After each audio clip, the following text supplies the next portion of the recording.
infrastructure projects are the keystone of development, creating opportunities across multiple sectors. Accelerating smart infrastructure unlocks sustainable growth and helps achieve the 2030 agenda. Through public and private partnerships, we're driving the future of infrastructure across Azerbaijan via the 240-megawatt Kizi Absheron wind power project, Egypt via the multi-award-winning 200-megawatt Com-Ombo solar project. With state-of-the-art processes, we can break through logistical and institutional barriers. Our innovative strategies, projects, and partnerships are revolutionizing infrastructure today to build a more sustainable and prosperous tomorrow.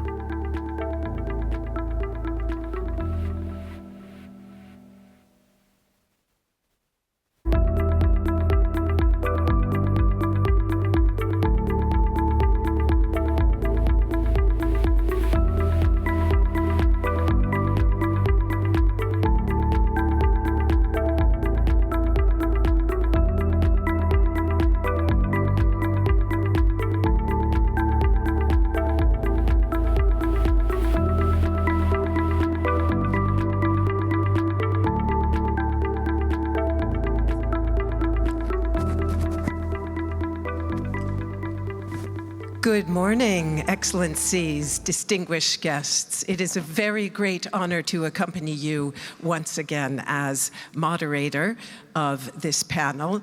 And as our film just reminded us, a massive infrastructure build-out is absolutely crucial to both of the twin goals that are the OPEC Fund's mission, namely driving resilience and equity.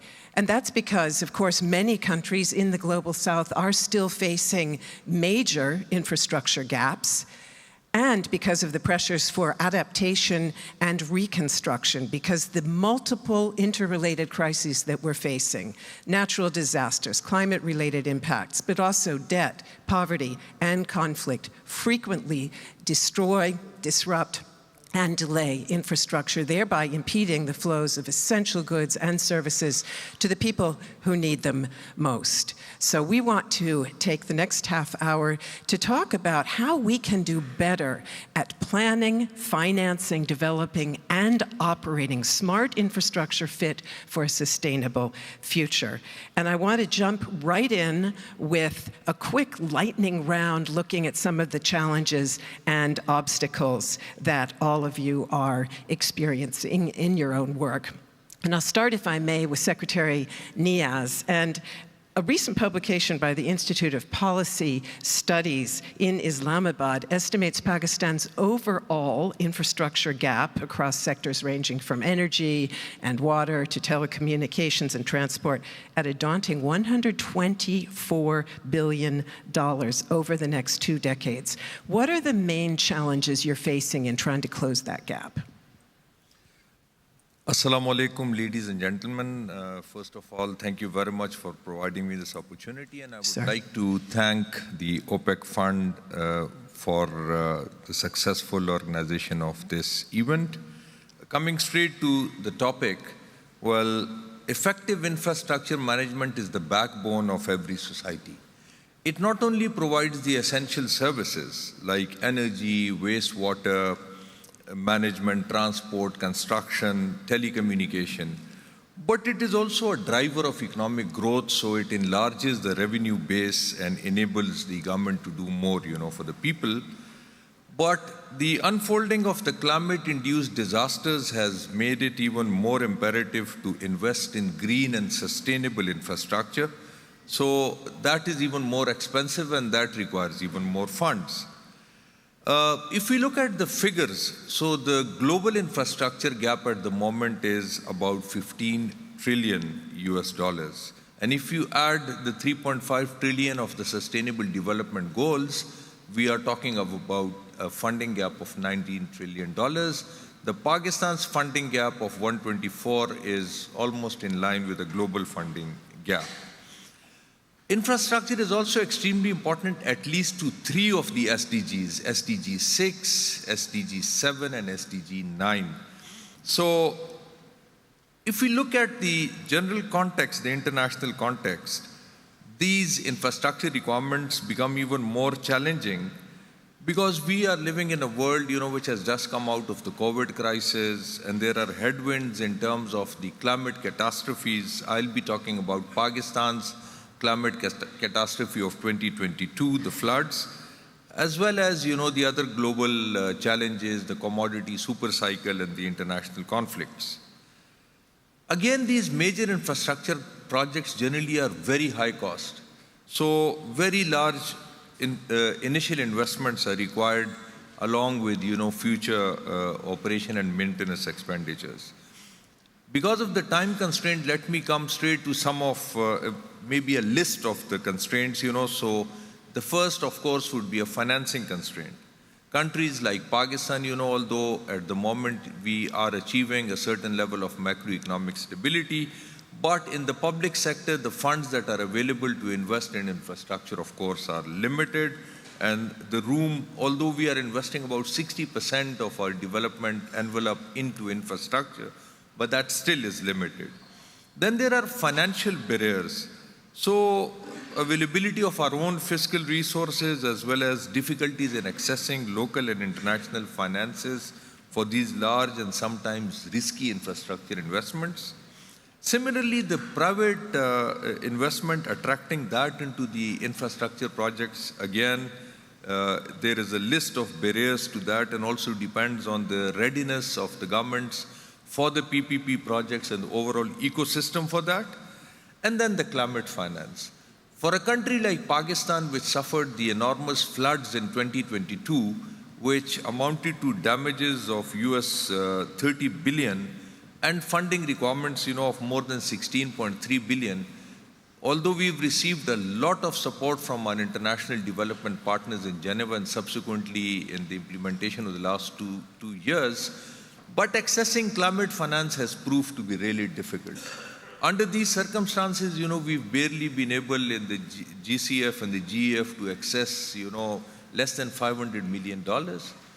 Again, the funds that come into climate finance have to be very distinct from the normal envelope of development financing that is coming to these countries.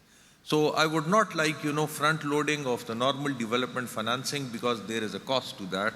And under these circumstances, addressing the mitigation and the adaptation needs of the country is of course, daunting. I'll just quickly skim through a couple of other challenges, which is limited institutional capacity. Headlines, if you would. Countries, yes. Lack of an integrated approach and shortage of human capital. These are some of the challenges, which we face. Thank you very much. And those, of course, are also themes here at the forum: institutions, policy, and human capital. We will come back to those in a minute when we talk about solutions. But certainly the fiscal constraints that you mentioned is a situation that Pakistan shares with many countries of the Global South. I believe, if I'm not mistaken, that you are now dedicating 70% of your federal funds to debt service. So clearly a very, very constrained capacity there, and we'll talk about how to solve that shortly. Let me ask Managing Director Harmgart to get us started now for the 3 international financial institutions in terms of the obstacles and challenges you're seeing in your work across the countries that you do work with. No, thank you so much, and a big thank you for the invitation. And I was actually so pleased to see actually a joint project between the OPEC Fund and EBRD being showcased in the infrastructure video, the Komombo in Egypt. But I think maybe I, of course, agree with the challenges just mentioned. But I think maybe as a banker, I want to say the key is also of how to combine risk and return in a more effective way for climate smart investments. And what do I mean with this? I mean, when can we use climate funds? When do we need climate risk insurance? How can we bring the private sector financing in more prominently? How can we structure projects that lead, longer term returns with longer term finances? And how can we make sure we do PPPs when it makes sense to transfer more risks from the public sector to the private sector? So I think a lot of it is also, we all know the ingredients, but we need to still put them in the right order in the recipe to really make a good dish. So I think around the financing, there is a lot of work done on blended financing, on reducing the cost, on reducing the risks, but all of these elements need to come together, in particular if we look at infrastructure, which are assets that last for decades. So we need to make sure that we get the financing right, because we're stuck with it for a long time, and so we want to make sure we get a good deal for the government, we get a good deal for the private sector, and also as development finances that we can also bring the partners together to actually come up with that good deal for everybody. Let's talk in just a moment about how to do that, but let me first continue to tease out the challenges that you three as IFIs are seeing. So I'll go now to Mr. Subramaniam to talk about that. Thanks so much, Melinda. 10 seconds thanks to Dr. Al-Khalifa, OPEC Fund, fantastic program, and also to the wonderful team, VP Shaima, and others who have been working with us. Greatly appreciate. Agree with what both speakers have mentioned. I'll just mention two things. One is scale. When you are looking at developing Asia and the Pacific, everything becomes large in terms of the problem and the challenges. I'll just give you one data point. Every day, 120,000 people move from rural areas to urban areas in Asia. Multiply by 365, you get 44 million people. That's 4 times the size of Austria. So when we talk about smart infrastructure, what is it that we are looking at? How do we really make them future-proof becomes very, very important. So that scale is huge. You go to any sector, any issue. The second is, because of the scale, how do you make investments bankable? Even from a public sector point of view, the point that you just mentioned, 70% of GDP going for, total expenditures going for debt service. In that context, what projects do you prioritize? What do you identify? Where do you get resources? How do you make them bankable if you're bringing private investments? Let me mention those two. I can come back to more later. Thank you. Thank you very much. Mr. Zabairu. Thank you very much. First, thanks to our hosts for the invitation and the partnership that we have to allow us do the work that we do. So our approach really has been, how can we develop to de-risk a pipeline of bankable projects across Africa? And how do we scale that going forward? So we've really focused on making the investments that are required to develop and de-risk projects. And we have several examples that I can share. And then crowding in partners, to help us do that. The key challenge for us is access and cost of funds, and of course I would say, prejudice premium that Africa has to pay, because we pay so much more. But I think that the solutions there are really in how to get more African countries to take ownership of the development. We need to move away from asking others for help to seeing how we can help ourselves. And the resources do exist for us. We just need to change our mind frame. See how we can mobilize a lot more domestic resources. So we have several examples of that as well, of how we've worked with partners to mobilize domestic savings, mobilize domestic pension funds, insurance funds for development. I think the way forward is really, how can we mobilize more domestic resources at scale to build the infrastructure that we know we'll need to industrialization. Because really, we can't develop without industrializing. And we can't do that without energy systems. And those energy systems cost money, and we need to build them. If we expect people to build them for us, it's not going to happen. So we really need to take ownership and put in place the building blocks to build those energy systems that would enable the continent to industrialize. We heard earlier today about the vast opportunities that exist for critical minerals, and they're true. There are several of them. But we need the energy systems to develop them. And the emphasis for us is really, what are the priorities for investing in infrastructure? How do you prioritize digital infrastructure? How do you prioritize the middle mile? Because that's really where the gap is for Africa. How do you prioritize energy access? How do you prioritize, the industrialization that would lead to more savings? Because the savings only happen when you can capture and retain more value. But if you continue to export raw materials, there will be no value created. There will be no savings that will be generated to develop the continent. So it's really, how do you change the development paradigm that exists today? Look at how you capture more value, retain more value, have more savings, to build the infrastructure that you need. We had today the example from China. What he didn't mention was the intentionality around building domestic resources to fund the growth of the infrastructure.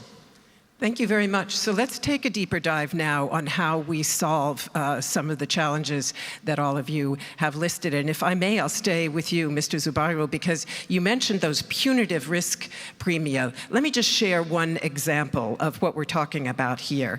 Africa possesses abundant renewable energy resources, as we know. In fact, its share of the global potential total is enormous, I think about 40%.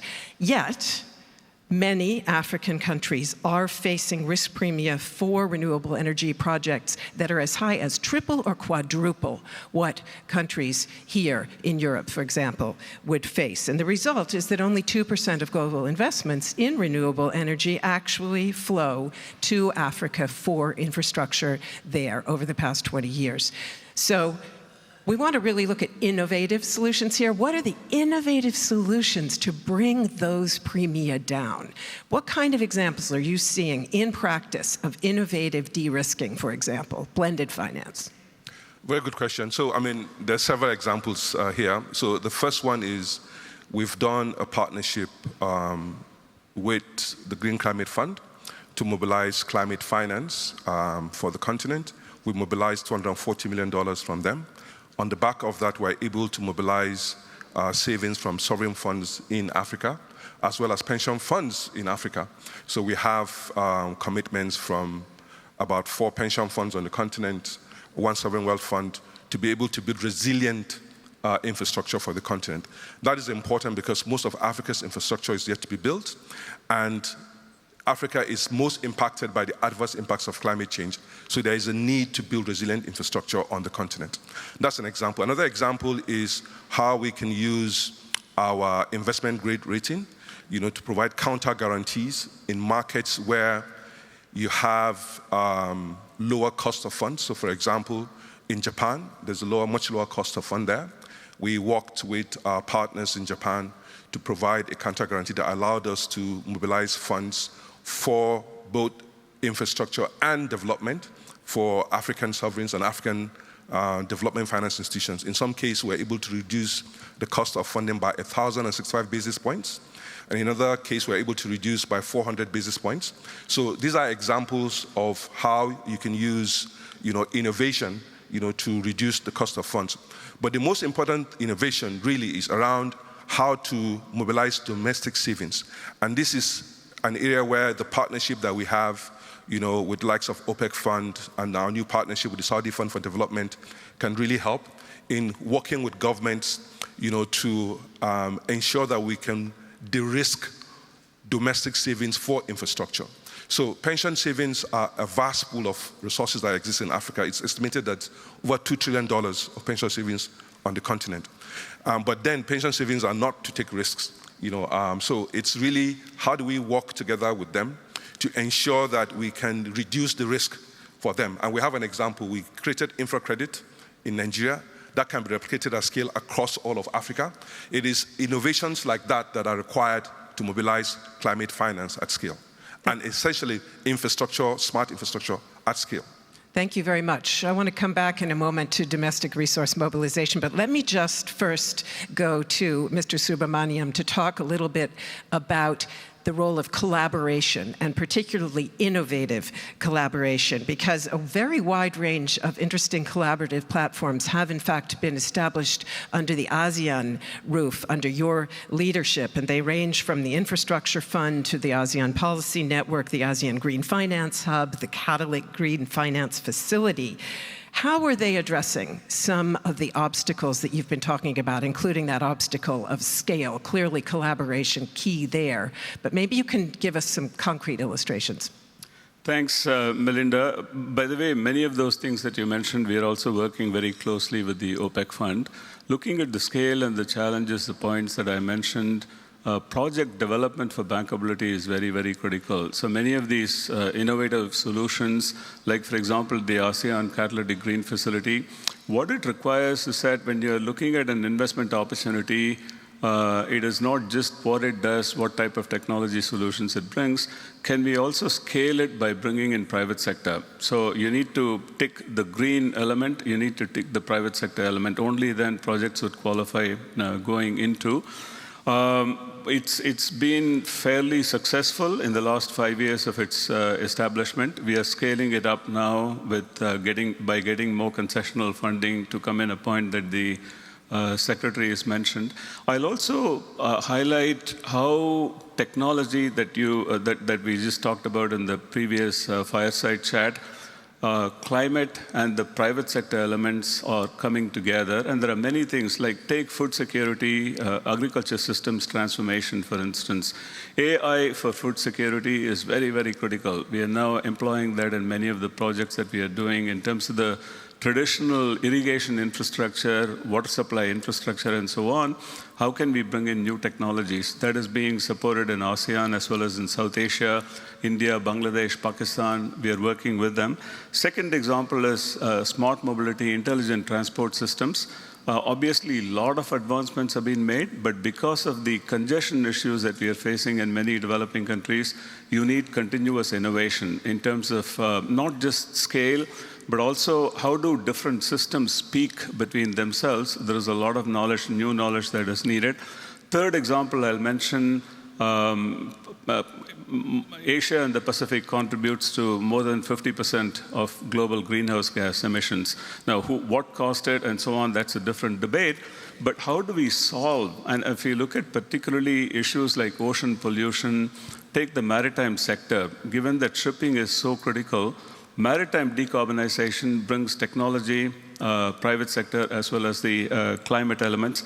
What we have done in ADB is to launch a series of new initiatives, 3 of them that I mentioned, but many others that are works in progress, to bring in these 3 dimensions, technology, climate, and private sector.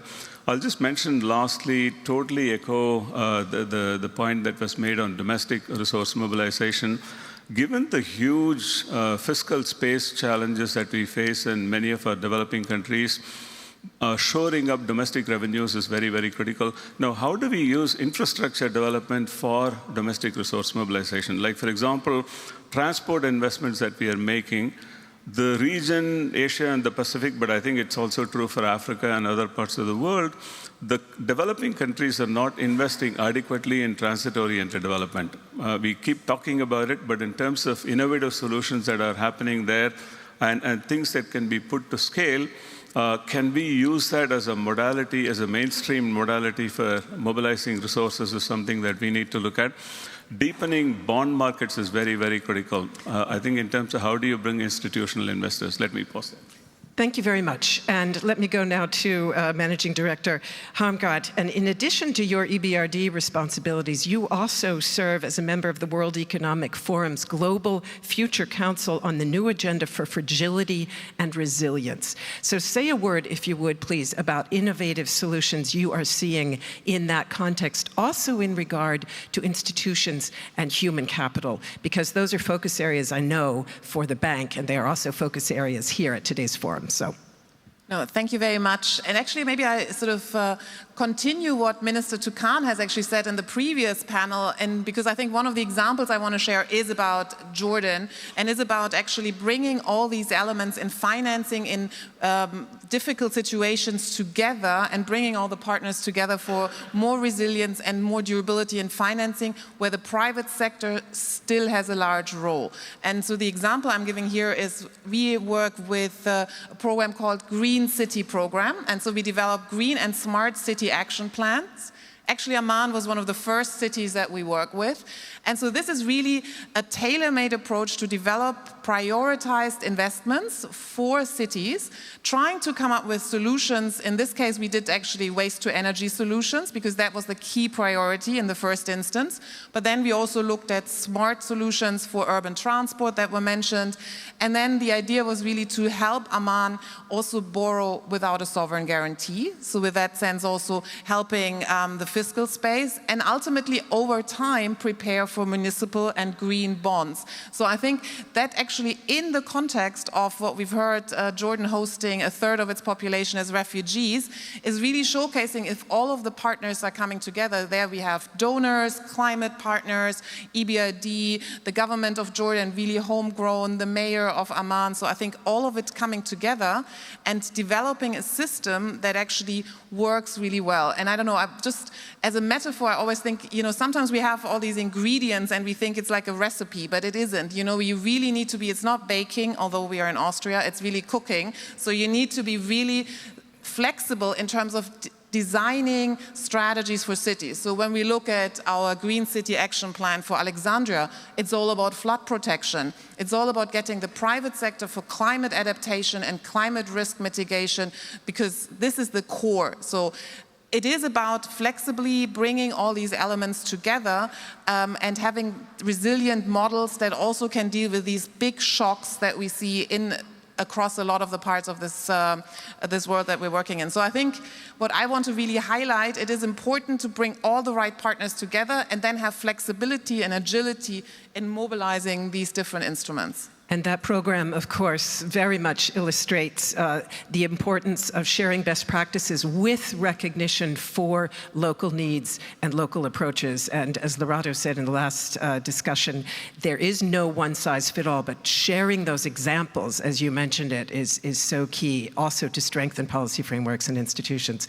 So let's come back to domestic resource mobilization. And Dr. Niaz, as you said, fiscal funds, federal funds, very much constrained, yet there seems to be quite a significant pool of capital outside the formal financial system in Pakistan in assets that range from real estate to gold. So how do you go about leveraging those assets and bringing them into the pool of capital that is available for financing smart and sustainable infrastructure? Do you have examples that you can share?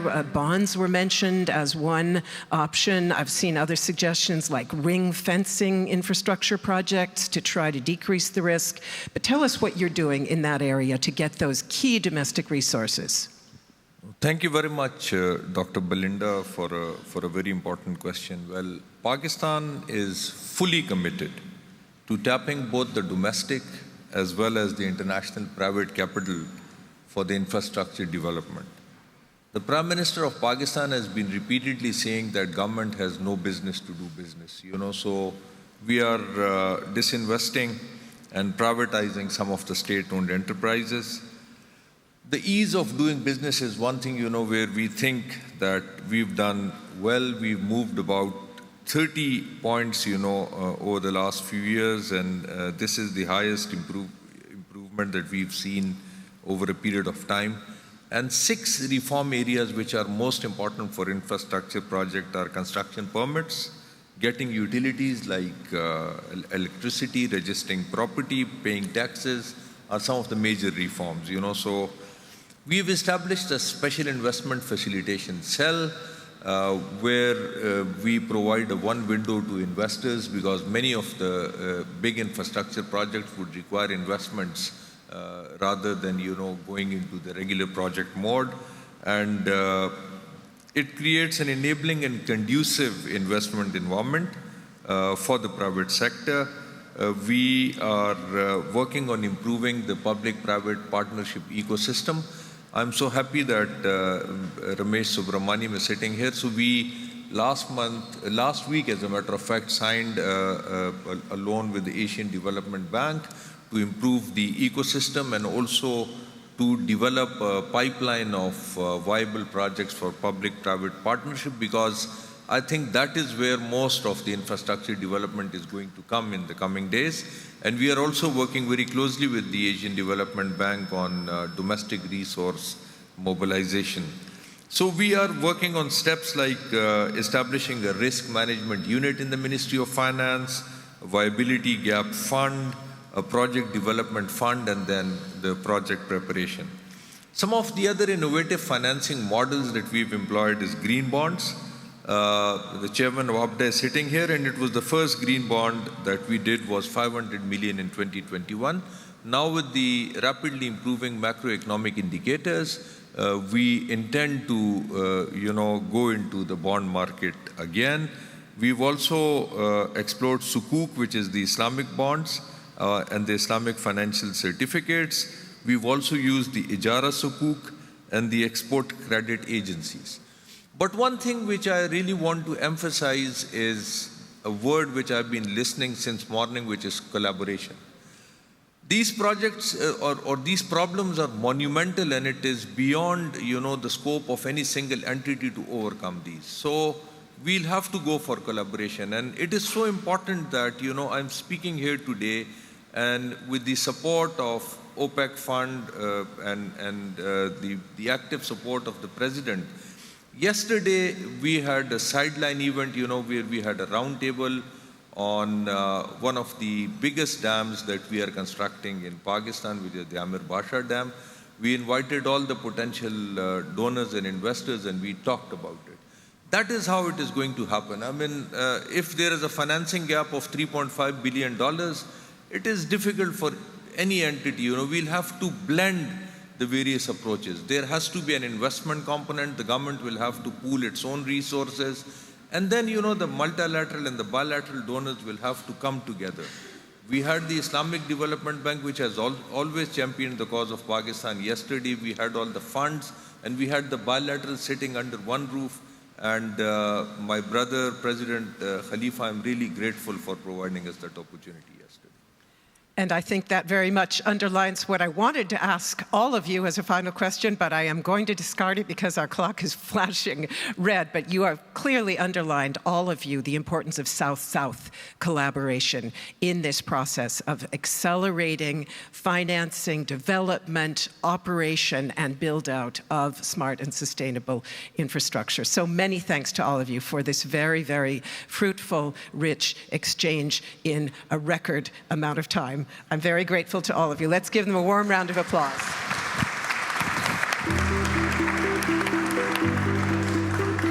And I hand back now to Lorato.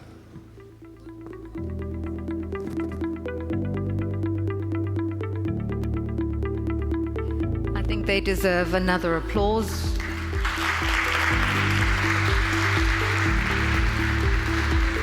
It was truly enlightening, and thank you so much for how you conducted it, Melinda Crane.